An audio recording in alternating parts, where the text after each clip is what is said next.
আমার গল্প পড়ে শোনানোর যাত্রায় এখন চলছে নবম গল্প। নবম গল্প হিসেবে আমি বেছে নিয়েছি প্রখ্যাত লেখক হুমায়ুন আহমেদের একটা ছোট গল্প। গল্পের নাম প্রেসক্রিপশন। প্রচন্ড মাথা ধরেছে। অনেকক্ষণ চেষ্টা করলাম মাথা ধরাকে পাত্তা না দিতে। অবহেলাকে কেউ সইতে পারে না, রোগও পারে না। রোগ যখন দেখে তাকে আমল দেওয়া হচ্ছে না, অগ্রাহ্য করা হচ্ছে, তখন সে মন মেজাজ খারাপ করে চলে যায়। আমার ক্ষেত্রে তা হলো না। পাত্তা না পেয়ে মাথা ধরা আরো বাড়লো। একসময় লক্ষ্য করলাম মাথা ধরাটা মেরুদণ্ড বেয়ে নিচে নামার পরিকল্পনা করছে। তড়িৎ ব্যবস্থা নেওয়া প্রয়োজন। আমি একটা ফার্মেসিতে ঢুকে পড়লাম। 4টা প্যারাসিটামল কিনবো। 2টো খেয়ে 2টো ভবিষ্যতের জন্য পকেটে রেখে দিব।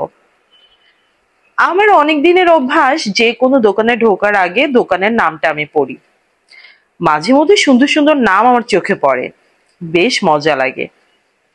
একটা স্টেশনারি দোকানের নাম পেয়েছিলাম নীলাচল, আরেকটা রেস্টুরেন্টের নাম ঝালঝোল।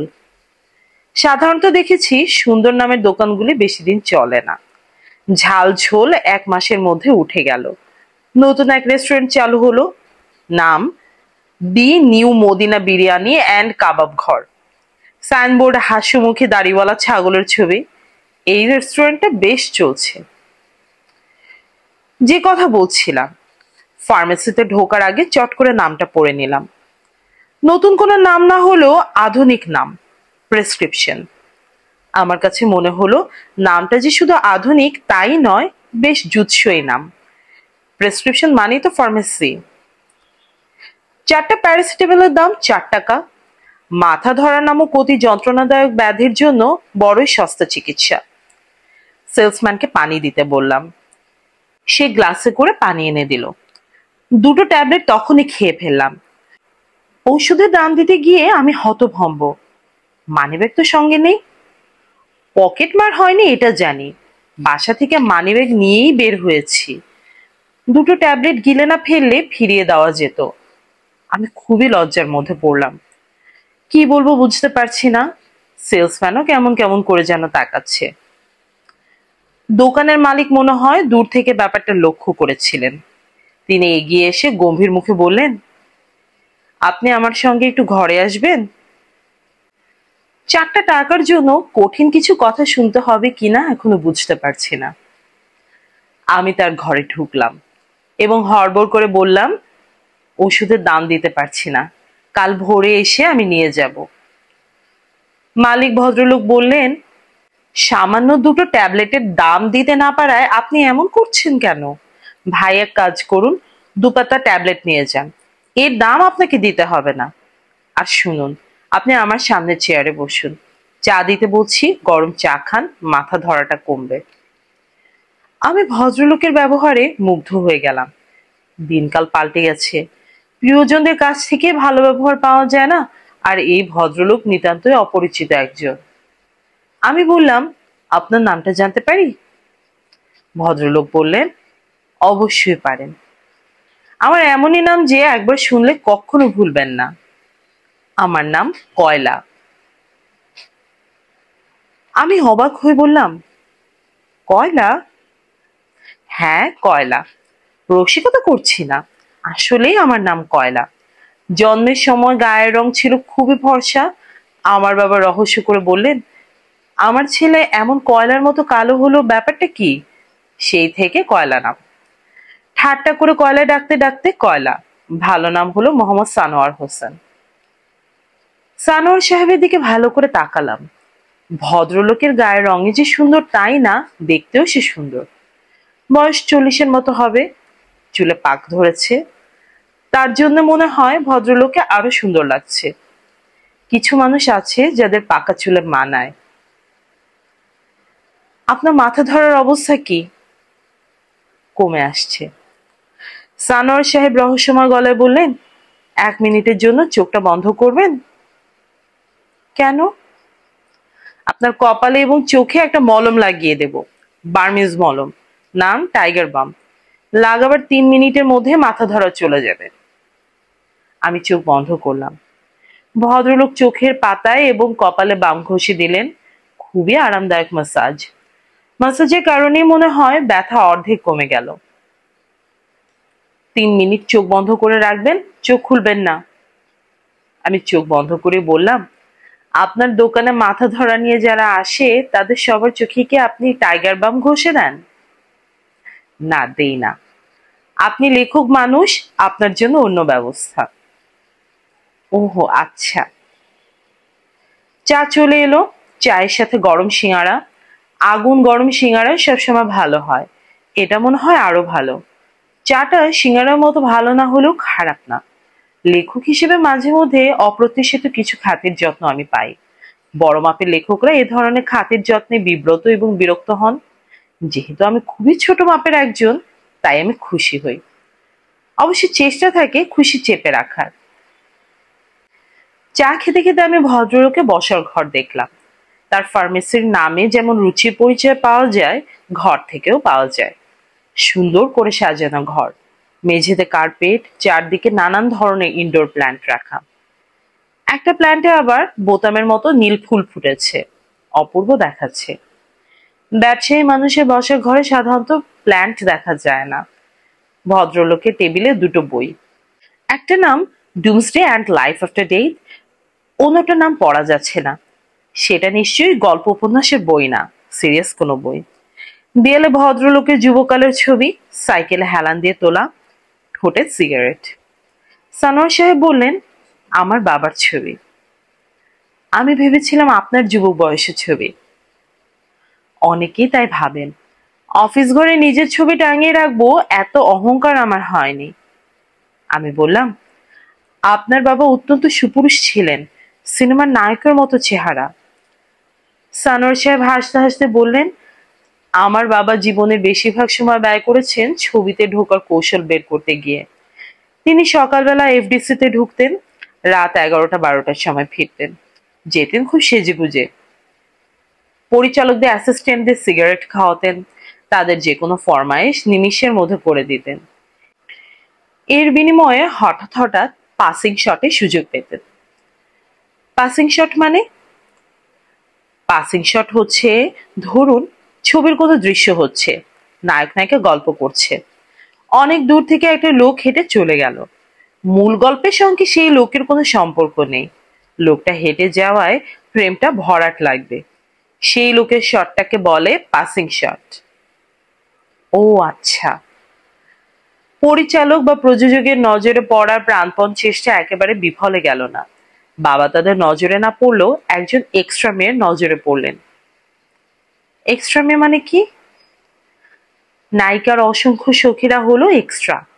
নায়িকা যখন পানি তুলতে যায় তখন এরাও যায়। নায়িকার পানি তোলার পর্বে যে কোমর দুলানি নৃত্য হয়, সেই নৃত্যে তারা অংশগ্রহণ করে। বুঝতে পারছেন? হ্যাঁ, পারছি। এক্সট্রা মেয়েটির সঙ্গে বাবার ঘনিষ্ঠতা অতি দ্রুত তুঙ্গ স্পর্শ করলো এবং এক শুভ দিনে বাবা তাকে বিয়ে করে ফেললেন। বাবার তখন সম্বলের মধ্যে আছে তার সুন্দর চেহারা আর একটা হারকিউলিস সাইকেল। সাইকেলের চাকায় হেলান দেওয়া ছবিটা তো দেখতেই পাচ্ছেন, পাচ্ছেন না? পাচ্ছি। বাবার গল্প করে আমি আপনাকে মনে হয় খুব বোর করছি। কিছুক্ষণের মধ্যে গল্প শেষ হবে। আমার গাড়ির ড্রাইভার চলে এসেছে। আপনি যেখানে যেতে চান আপনাকে নামিয়ে দিয়ে আসবে। গাড়ি লাগবে না ভাই, আমি খুব কাছেই থাকি, হেঁটে চলে যাব। হেঁটে আপনাকে যেতে দেওয়া হবে না, আপনাকে জোর করে হলেও গাড়িতে তুলে দেওয়া হবে। আমার বাবার সম্পদের মধ্যে ছিল একটা সেকেন্ড হ্যান্ড সাইকেল, আর আমার এখন 3টা গাড়ি। আমি গাড়িগুলো ডিসপ্লে করব না? আপনার 3টা গাড়ি? এই মুহূর্তে অবশ্য দুটো, একটা বিক্রি করে দিয়েছি। তবে একটা লাক্সারি মাইক্রোবাস কিনবো বলে ভাবছি। আপনি ভাববেন না ছোট এই ফার্মেসি থেকে আমার এত আয় হয়। আমার অন্য ব্যবসা আছে। গুলশান এলাকায় একটা চাইনিজ রেস্টুরেন্ট আছে, এক্সপোর্ট ইম্পোর্টের দালালি টাইপ কিছু কাজও করি। তবে আমি ব্যবসা শুরু করি ফার্মেসি দিয়ে। ও আচ্ছা। মূল গল্পটা শেষ করি, নিন সিগারেট খান। সিগারেট খেতে খেতে গল্প শুনুন, গল্পের শেষটা ইন্টারেস্টিং। আমি সিগারেট ধরালাম। এর মধ্যে আবার চা এলো। এবারে চা খেতে ভালো। চায়ে চুমুক দিতে দিতে গল্প শুনছি। সানোয়ার সাহেবের গল্প বলার কায়দা বেশ ভালো।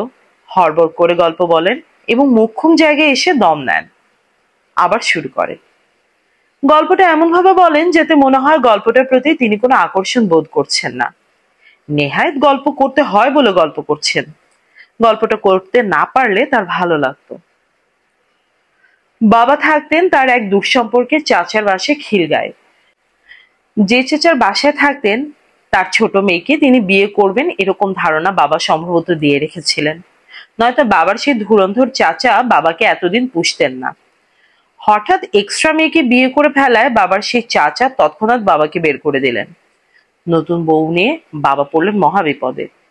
এই আত্মীয়ের বাড়ি কয়েকদিন, সেই আত্মীয়ের বাড়িতে কয়েকদিন, এইভাবে দিন কাটাতে লাগলেন। ঢাকা শহরে যত আত্মীয় ছিল সব কভার করা হয়ে গেল। বাবা ফিল্ম পাড়ায় কাজের চেষ্টা করতে লাগলেন। শো বিজনেসের সঙ্গে জড়িত যে কোনো কাজে তার কোনো আপত্তি নেই। ফ্লোর ঝাঁট দেওয়া, আর্টিস্টের মাথায় ছাতা ধরা, ম্যাডামের স্যান্ডেল এগিয়ে দেওয়া, সবকিছুতে তিনি রাজি। প্রোডাকশন বয়ের কাজ গাধার খাটুনি, সেই তুলনায় বেতন নামমাত্র। খাওয়াটা অবশ্যই ফ্রি পাওয়া যায়, সামান্য চুরিরও সুযোগ আছে। বাবা সেই সুযোগ কখনো নিতে পারেননি, কারণ মানুষ হিসেবে তিনি বোকা ছিলেন। বোকা মানুষেরা সৎ হয়, এটা জানেন তো। বোকাদের ভেতর চোর নেই বললেই চলে। এই মহা দুর্যোগে বাবার এক ছেলে হয়ে গেল। ছেলের নাম রাখা হলো সানোয়ার হোসেন। বাবা আদর করে ছেলেকে ডাকতেন কয়লা বাবা। আপনি সে কয়লা বাবা? জি। আপনারা তখন কোথায় থাকতেন? বাবা এফডিসির কাছেই একটি বস্তিতে ঘর ভাড়া করেছিলেন। ঘরে ভাড়া নামমাত্র, তবে সে নামমাত্র ভাড়ার টাকা জোগাড় করাও বাবার কাছে অসম্ভব হয়ে গিয়েছিল। গল্পটার প্রায় শেষ অংশে চলে এসেছি। আরেকটা সিগারেট ধরান, সিগারেট শেষ হতে হতে গল্প শেষ হয়ে যাবে। আমি বললাম, আপনি ধীরে সুস্থে গল্প শেষ করুন, আমার এমন কোনো তাড়া নেই। তাছাড়া গল্পটা শুনতে ভালো লাগছে। সানোয়ার সাহেব হাসি মুখে গল্প শুরু করলেন। আমার জন্ম হয়েছিল এক ঈদের দিন ভোরবেলায়। সেই কারণে বাবার ধারণা হয়েছিল তার ছেলে সৌভাগ্যবান, সে তার বাবার ভাগ্য বদলে দেবে। সেরকম কিছু লক্ষণও দেখা দিল। আমি 7 দিন বয়স থেকে রোজগার শুরু করলাম। আমার চেয়ে অল্প বয়সে কেউ রোজগার করতে নেমেছে বলে আমার জানা নেই। গিনেস রেকর্ড বুকে আমার নাম যাওয়া উচিত। 7 দিন বয়সে রোজগার মানে কিরকম রোজগার? অভিনয় করে রোজগার। ফিল্ম লাইনে নবজাত শিশু প্রায়ই লাগে। নায়িকার বাচ্চা হয়েছে, সেই বাচ্চা চুরি হয়ে গেল, এই ধরনের গল্পে বাচ্চা লাগবে। আমি হলাম সেই বাচ্চা। অভিনয় করার দরকার নেই, হাত পা নাড়তে পারলেই হলো, চিৎকার করে কাঁদতে পারলেই হলো। 7 দিন বয়সে আমি আমার প্রথম ছবি করতে নামলাম। ছবির নাম ডালিম কুমার। আমি সেই ডালিম কুমার। ইন্টারেস্টিং তো? হ্যাঁ, ইন্টারেস্টিং তো বটেই। আমার 2 নম্বর ছবির নাম কমলা সুন্দরী। 2 নম্বর ছবি করতে গিয়ে আমি অসুস্থ হয়ে পড়লাম। শীতের রাতে শুটিং হচ্ছিল। দৃশ্যটা এরকম, জন্মের পর আমাকে একটা খলুয়ে ভরে জঙ্গলে ফেলে আমার দুঃখিনী মা কাঁদতে কাঁদতে চলে গেছেন। আমি খলুয়ে শুয়ে ঘুমাচ্ছি। বনের পশু পাখি আমাকে দেখে যাচ্ছে। এমন এক সময় আমার ঘুম ভাঙলো, আমি কাঁদতে শুরু করলাম। সেই দেশের রাজা আবার ঠিক তখনই মৃগয়ায় এসেছিলেন। তিনি আমার কান্নার শব্দে আকৃষ্ট হয়ে আমাকে খলুই থেকে তুলে নিয়ে গেলেন। তিনি আমার কমলার মতো রূপ দেখতে পেয়ে আমার নাম দিলেন কমলা সুন্দরী। এই ছবিতে আমি মেয়ের ভূমিকায় অভিনয় করেছিলাম। আশা করি বুঝতে পারছেন। হ্যাঁ, আমি বুঝতে পেরেছি। কমলা সুন্দরীতে অভিনয় করতে গিয়ে আমি অসুস্থ হয়ে পড়লাম। শীতের রাত, অনেকগুলো টেক নিতে হয়েছে। আমার গায়ে কোনো কাপড় ছিল না। বুকে ঠান্ডা বেঁধে গেল, জীবন মরণ সমস্যা দেখা দিল। আমাকে ভর্তি করাতে হলো হাসপাতালে। এর মধ্যে বস্তির বাড়ি ভাড়া বাকি পড়েছে। বাড়িওয়ালা সকাল সন্ধ্যা দুবেলা এসে শাসাচ্ছে।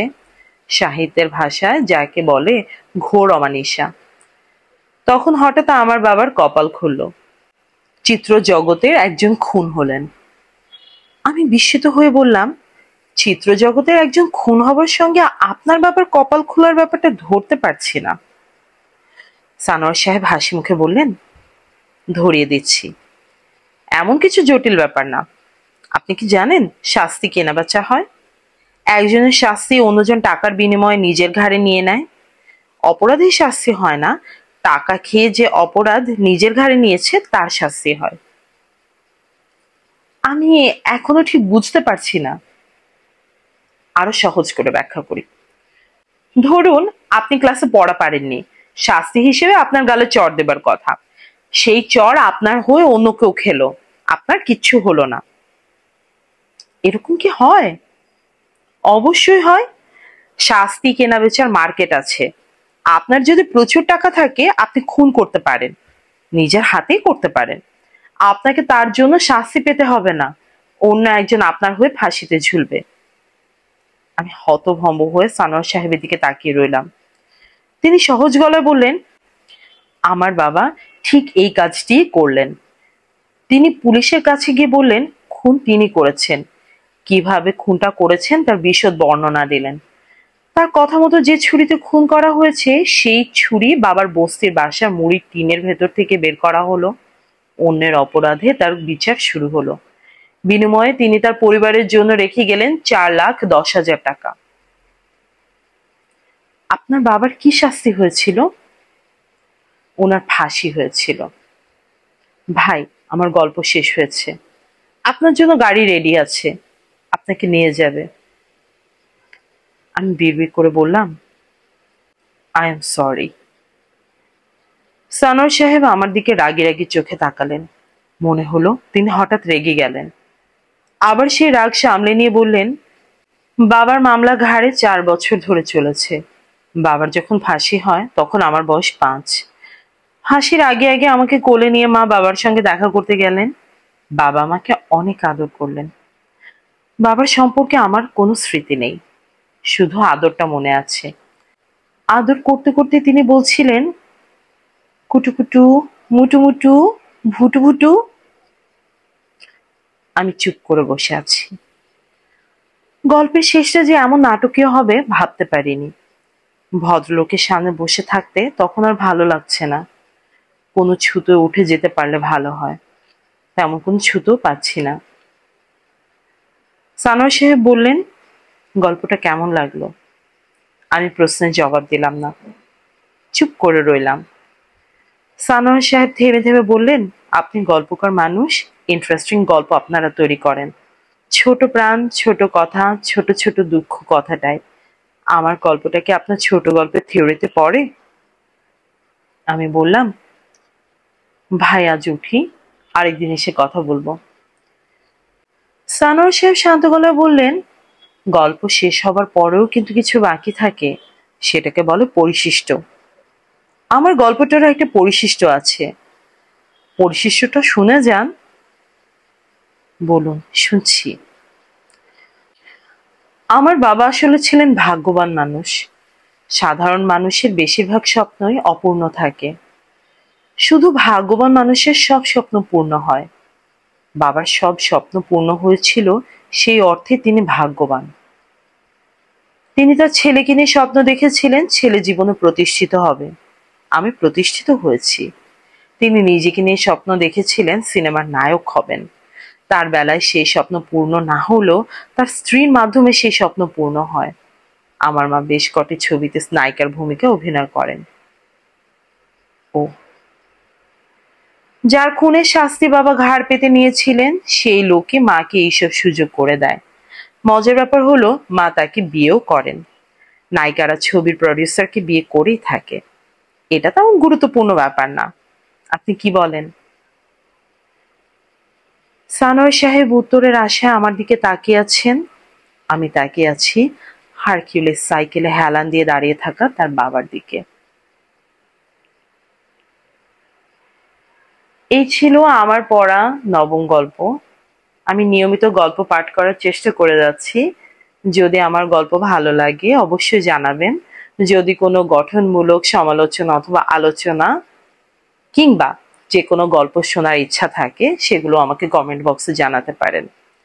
ভালো থাকবেন, সুস্থ থাকবেন, বই পড়ার অভ্যাস এবং বই শোনার অভ্যাস জারি রাখবেন। ধন্যবাদ।